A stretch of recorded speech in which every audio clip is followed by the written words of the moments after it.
È una testa di una probabilmente divinità femminile di età romana e quindi è un pezzo che arricchisce le collezioni del Museo Archeologico Nazionale di Venezia ed è un ritrovamento molto prezioso per noi. I musei archeologici nazionali di Venezia e della Laguna hanno da oggi un'opera di epoca romana in più. Gli è stata consegnata dal Nucleo Carabinieri Tutela Patrimonio Culturale. Gli accertamenti scientifici lo collocano nel I secolo d.C.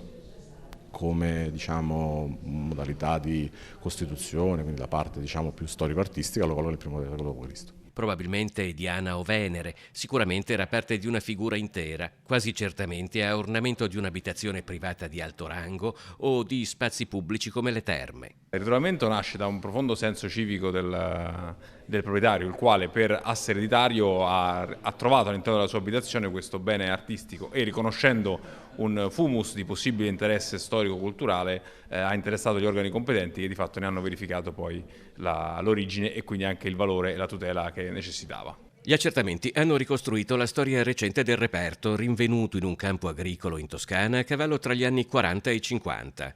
Il rinvenimento fortuito non denunciato rappresenta un reato, così come le acquisizioni successive configurerebbero la ricettazione. Ad ogni modo, la testa è rimasta in una cantina di Mestre fino alla denuncia alla Soprintendenza di Venezia da parte dei nuovi proprietari dell'immobile.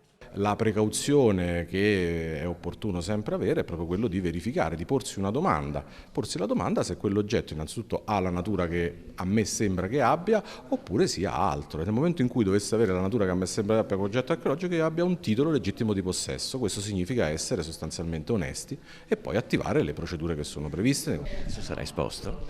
Per il momento no, però faremo un bel evento di inaugurazione dell'esposizione tra qualche mese.